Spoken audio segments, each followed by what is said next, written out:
Assalamualaikum warahmatullahi wabarakatuh. Terima kasih teman-teman yang sudah klik video ini. Semoga di video ini teman-teman terhibur. Oke teman-teman, saya ingatkan kembali bagi teman-teman semuanya yang belum klik tombol subscribe, silahkan klik tombol subscribe terlebih dahulu dan nyalakan loncengnya sehingga teman-teman semuanya nggak bakalan ketinggalan video updatean dari saya. Iya teman-teman, kali ini kita tidak akan menonton film horor lagi karena saya di sini punya cerita yang sangat menarik teman-teman. Sepertinya ini wajib kita bahas gitu. Oke teman-teman, di cerita kali ini kita akan menceritakan kasus yang sangat mengerikan sekali, yaitu kasus pembunuhan dan pemerkosaan yang dilakukan oleh salah satu oknum warga di Amerika. Mungkin cerita ini teman-teman sudah tahu karena cerita ini pernah dijadikan film dan banyak video dokumenter yang ada di YouTube. Oke teman-teman, kita akan bahas ceritanya. Jangan lupa bagi teman-teman semuanya yang belum ambil headset, silahkan ambil headsetnya terlebih dahulu, matikan lampunya, dan tonton video ini sendirian. Mari kita dengarkan ceritanya.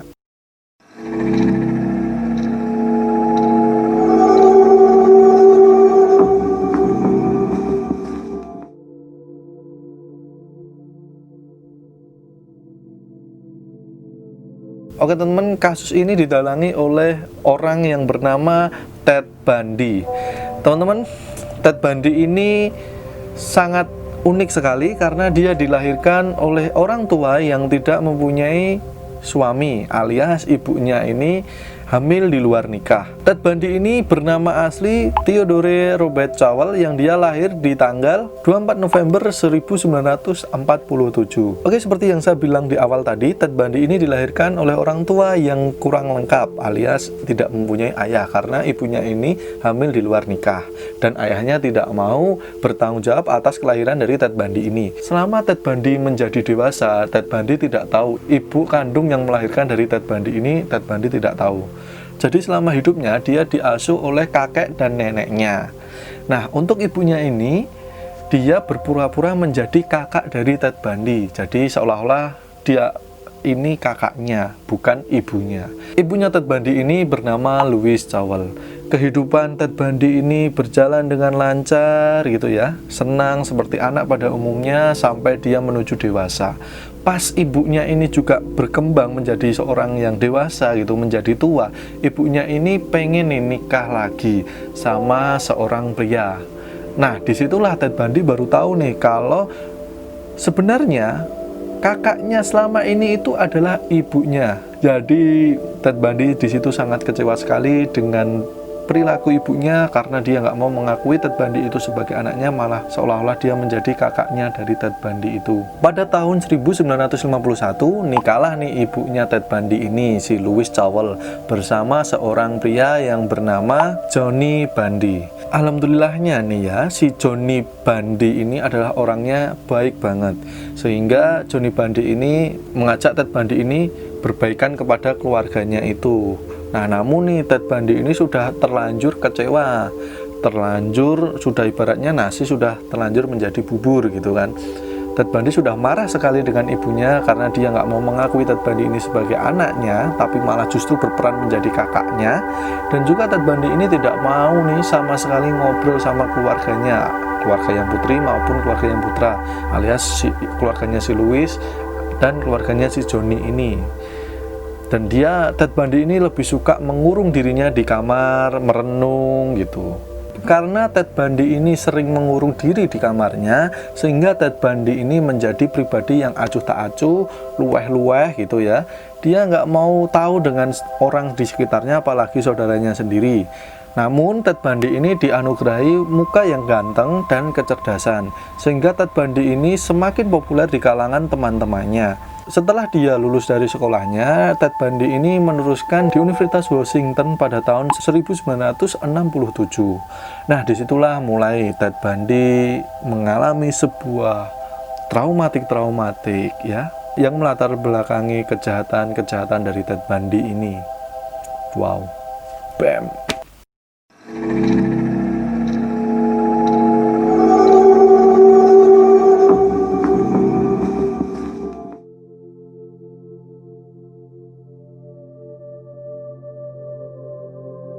Oke teman-teman, itu tadi biografi dari Ted Bundy. Sekarang kita beranjak ke latar belakang Ted Bundy melakukan kejahatannya itu. Jadi teman-teman, setelah Ted Bundy ini lulus dari SMA-nya, dia melanjutkan di Universitas Washington. Nah, di universitas ini Ted Bundy bertemu dengan Stephen Brook, yaitu dia adalah cinta pertamanya Ted Bundy. Ted Bundy ini sangat sayang sekali dengan Stephen Brook ini. Nah, Stephen Brook ini sebenarnya dilahirkan dari kalangan orang kaya. Jadi ibaratnya sama Ted Bundy ini beda level gitu teman-teman. Karena Ted Bundy ini orang tuanya itu orang tua yang tidak mampu gitu di Amerika ya. Oke. Terus si Stephen ini sebenarnya nggak cinta sama Ted Bundy. Nah, namun dia memberikan harapan kepada Ted Bundy ini. Setelah dia pacaran dengan Ted Bundy berapa bulan gitu kan, pas Ted Bundy mulai sayangnya mulai memuncak gitu kan, si Brook ini kurang ajarnya dia meninggalkan Ted Bundy teman-teman. Ted Bundy pun sangat sedih sekali saat dia ditinggalkan si Brook ini. Terus Ted Bundy ini berpikir, oh apa aku gara-gara miskin ya, jadi aku ditinggalkan oleh Brook gitu kan, oleh cinta pertamanya itu. Kemudian Ted Bundy memotivasi dirinya sendiri untuk aku harus jadi orang kaya gitu, aku harus jadi sukses gitu. Terus dari motivasi itulah si Ted Bundy ini semakin rajin, semakin giat dalam berkuliah teman-teman.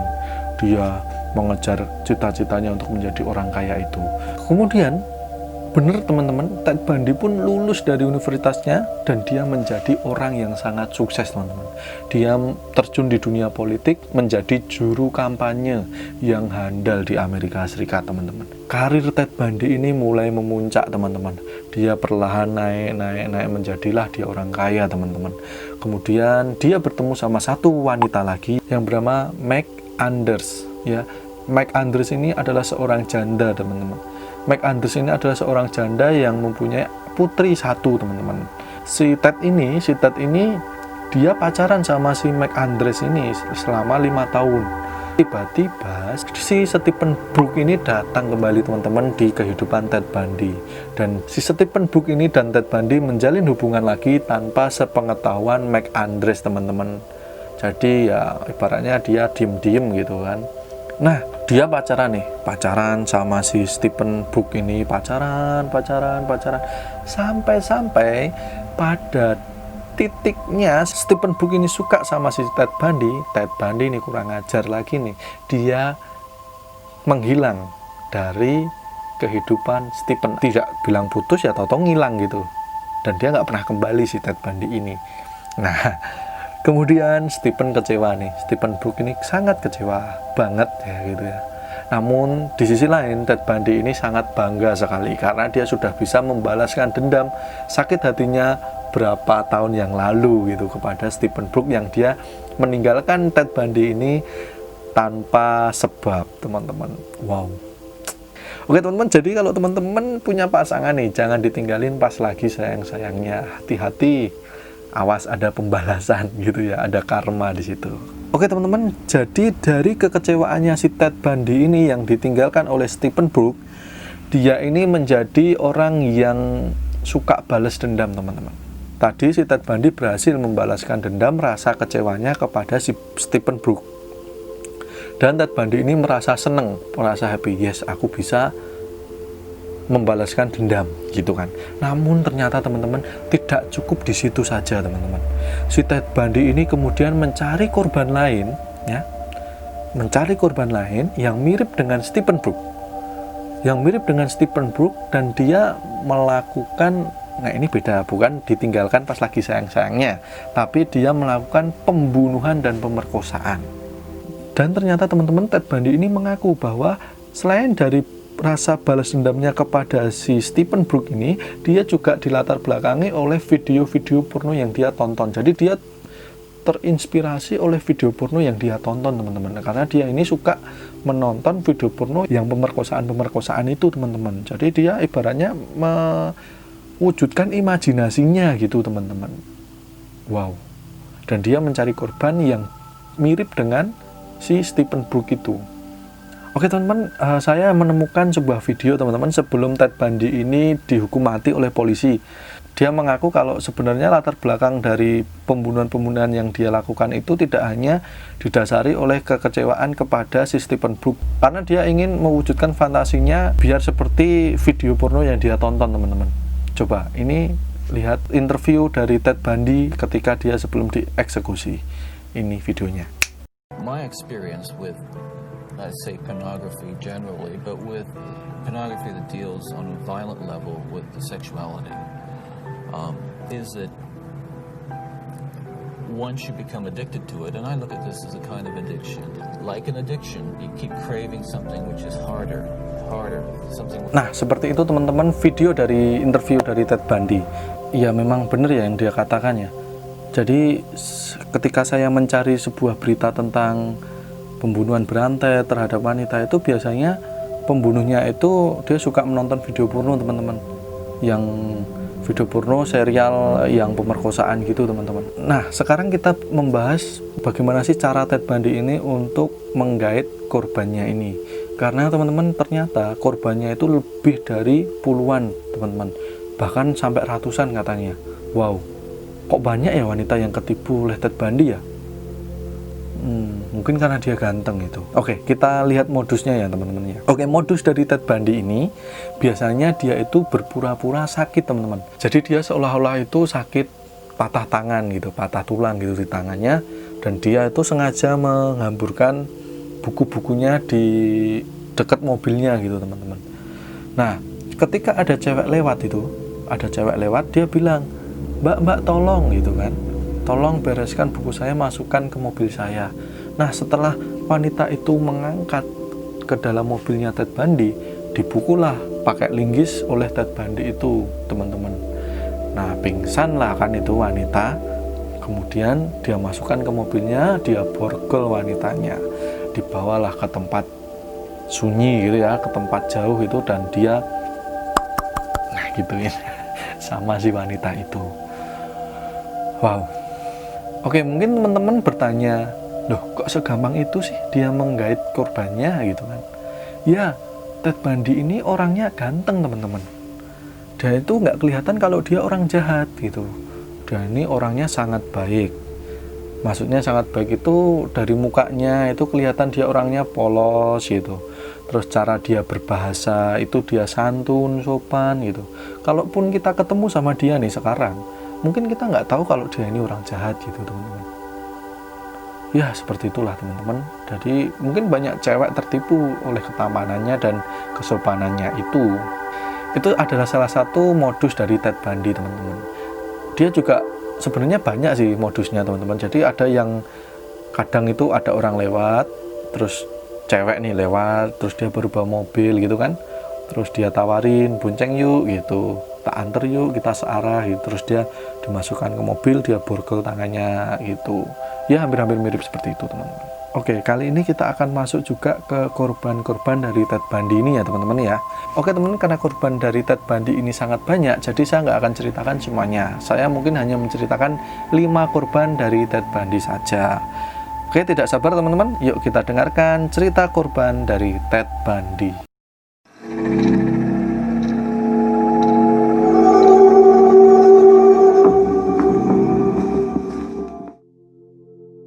Oke teman-teman, korban yang pertama dari Ted Bundy ini bernama Johnny Lance, 18 tahun. Pada tanggal 4 Januari 1974, Johnny Lance ini adalah korban pertama dari Ted Bundy. Dan Johnny Lance ini adalah salah satu korban dari Ted Bundy yang masih hidup hingga sekarang. Setelah dia menjadi korban Ted Bundy ini, si Johnny Lance ini mengalami sedikit kerusakan pada organ tubuhnya. Karena Ted Bundy ini telah melakukan sesuatu yang mengerikan. Dia memperkosa Johnny Lance di kamar tidurnya. Dan dia pukul kepala dari Johnny Lance ini, dan alat yang untuk memukul kepalanya Johnny Lance ini itu ditancapkan di kemaluannya, sehingga sampai sekarang organ internalnya itu tidak baik lagi, alias tidak berfungsi dengan normal lagi. Namun beruntung sekali ya, Johnny Lance ini masih hidup. Ya syukurlah, Allah masih memberikan nyawa ke Johnny Lance ini. Kita lanjut korban yang kedua.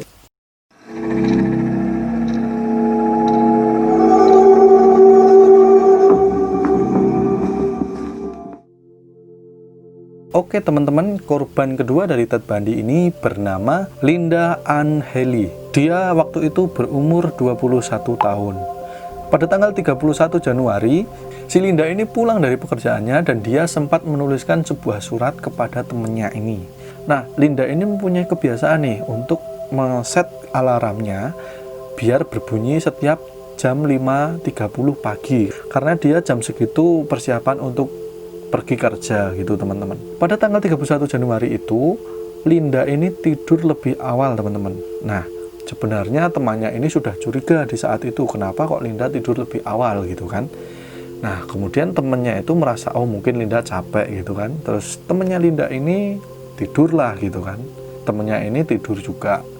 Nah, waktu alarm Linda berbunyi tepat jam 5.30 pagi, dan alarm temennya ini juga berbunyi jam 5.30 pagi, temennya ini bingung, loh kok alarmnya nggak dimatiin sama Linda sampai jam 6 gitu kan, bunyi terus alarmnya. Nah, kemudian temennya ini iseng nih, dia ketok pintunya Linda, dia masuk ke kamarnya. Nah, anehnya si Linda ini nggak ada di tempat tidurnya teman. Alarmnya pun bunyi terus, kemudian temennya itu matikan alarm. Kemudian dia lihat kasurnya si Linda. Loh, sejak kapan nih Linda membereskan tempat tidurnya? Karena sangat paham banget karakter si Linda ini teman-teman. Jadi si Linda ini nggak pernah dia membereskan tempat tidurnya sampai dia pulang kerja lagi. Jadi ya udah dia tidur. Kalau dia mau berangkat kerja ya udah tinggalin gitu aja gitu teman-teman, kebiasaan si Linda ini. Namun saat itu enggak, kok kasurnya masih rapi gitu kan. Terus temennya ini turun ke bawah, dia melihat sepeda si Linda. Kaget teman-teman, loh sepeda Linda masih ada gitu kan. Padahal jarak dari rumah Linda sampai ke tempat kerjanya Linda itu sangat jauh teman-teman. Nah temennya Linda ini sangat kaget banget. Waduh gitu kan, ada apa ini gitu. Terus dia ngomong sama ibu kos, Bu, Lindanya nggak ada tapi sepedanya masih ada gitu kan. Dia curiga kan, terus dia telepon polisi. Setelah polisi datang di kos-kosannya Linda dan dia masuk ke kamar Linda, ternyata di tempat tidur Linda itu banyak bercak darahnya teman-teman. Polisi kaget, terus dia lihat lagi ke lemarinya Linda. Ternyata di lemarinya Linda ada sebuah baju yang ada bercak darahnya di kerah teman-teman. Setelah Ted Bundy ini ketangkap teman-teman, Ted Bundy ini mengaku bahwa loh di sana itu loh Linda tak kubur gitu. Dicarilah sama polisi dan benar teman-teman, di situ terdapat satu tengkorak yang terlihat kepalanya itu bekas dari pukulan teman-teman. Dan itu polisi yakin kalau itu jasad dari si Linda, itu tengkorak dari si Linda teman-teman. Wow, serem banget Ted Bundy ini. Next, korban yang ketiga.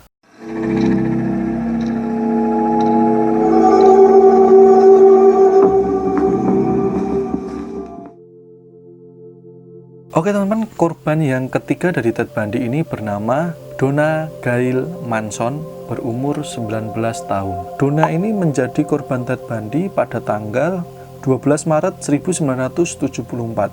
Si Donna ini mengalami nasib yang sangat sial banget teman-teman. Karena si Donna ini terakhir dilihat di konser jazz teman-teman, pada jam 7 malam. Nah, ketika si Ted Bundy ini ketangkep polisi, Ted Bundy mengaku kalau si Donna itu yang menculik Ted Bundy. Dan ternyata teman-teman, nggak hanya diperkosa si Donna ini, dia potong lehernya si Donna dan dia sempat membakar kepala si Donna ini di perapian teman-teman. Wow. Dan teman-teman, setahun setelah itu mayat Donna ditemukan di Mountain Taylor yang sudah menjadi tengkorak. Ya jelas ya, karena setahun kemudian ya teman-teman.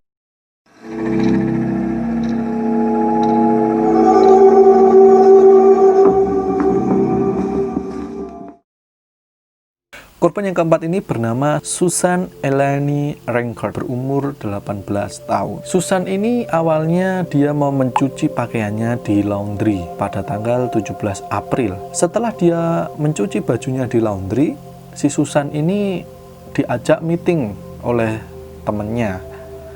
Setelah dia meeting, Susan ini berencana untuk nonton film sama temennya. Namun Susan ini nggak pernah datang di janjiannya sama temennya itu.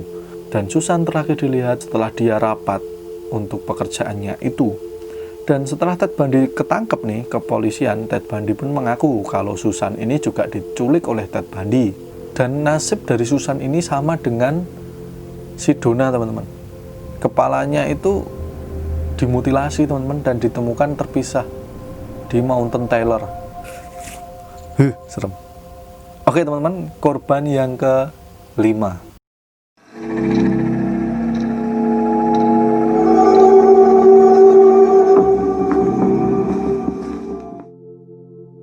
Korban kelima dari Ted Bundy ini bernama Roberta Catherine Park, berumur 22 tahun. Nah, si Roberta ini diculik Ted Bundy kira-kira tanggal 6 Mei. Pas dia mau pergi menghampiri temannya untuk minum kopi. Waktu Roberta ini mau menghampiri temannya untuk minum kopi, di perjalananlah dia diculik oleh Ted Bundy dan dia dibawa di Mountain Taylor. Di sana si Roberta ini jelas diperkosa dan dia dibunuh. Dan Ted Bundy ini tanpa wajah bersalah, dia mengaku kepada kepolisian bahwa iya, Roberta itu yang menculik aku dan dia bawa di Mountain Taylor. Wow, nggak habis pikir aku, teman-teman. Sebelum tanggal 6 Mei ini, kakaknya ini sempat menelpon Roberta. Dia mengabari kalau ayahnya ini sedang sakit. Dan waktu tanggal 6 Mei itu, sebelum Roberta pergi ke tempat kopi itu, dia ditelepon kakaknya juga. Dan dia diberitahu bahwa bapaknya udah sembuh, itu katanya. Oke teman-teman, begitu saja cerita dari Ted Bundy ini. Semoga teman-teman terhibur. Dan saya ingin mengambil sebuah sisi positif dari cerita Ted Bundy ini. Yang pertama, ini bagi seorang wanita, kalau seumpamanya ada cowok yang suka sama kamu, jangan kamu PHP-in dia. Ngomong apa adanya, jujur itu lebih baik. Kemudian yang kedua, bagi pria-pria nih di luar sana, bagi kamu mungkin kalau kamu ini pria, tolong stop tonton video porno, apalagi yang pemerkosaan, yang genrenya pemerkosaan gitu ya. Itu jangan, stop sudah. Takut ada nanti Ted Bundy yang lainnya. Kemudian yang ketiga, jangan mudah percaya sama orang walaupun dia tampilannya baik, kata-katanya sopan. Kita harus curiga juga kepada orang asing. Ingat itu teman-teman, apalagi wanita, karena wanita ini bukan sosok yang lemah sih, tapi kalau sama pria tenaganya lebih kuat yang pria. Jadi untuk wanita hati-hati gitu ya. Dan tidak menutup kemungkinan juga yang pria hati-hati juga sama wanita gitu kan, karena banyak juga kasus-kasus yang pembunuhnya itu adalah wanita bukan pria. Jadi hati-hati juga untuk pria, terutama wanita itu harus hati-hati juga. Oke teman-teman, sip. Sekian saja video dari saya teman-teman. Oh iya teman-teman, kemarin kan saya bilang di video sebelumnya kalau saya ini sedang skripsi dan saya nggak mau membahas tentang kasus-kasus pembunuhan. Namun pada video kali ini kebetulan nih teman-teman, saya punya settingan lighting yang baru ya. Jadi ini ada merahnya. Jadi saya agak seneng nih. Jadi saya pengen buat konten yang agak sedikit berat gitu ya. Oke teman-teman, doakan saya semoga selesai skripsinya dan saya doakan juga teman-teman semuanya dimudahkan rezekinya. Cukup sekian dari saya. Kurang lebihnya mohon maaf. Kalau teman-teman suka video ini, please banget share video ini, like video ini, dan jangan lupa subscribe channel ini dan nyalakan loncengnya. Semoga teman-teman nggak ketinggalan video-video updatean dari saya. Cukup sekian dari saya, kurang lebihnya mohon maaf. Wassalamualaikum warahmatullahi wabarakatuh. Dadah.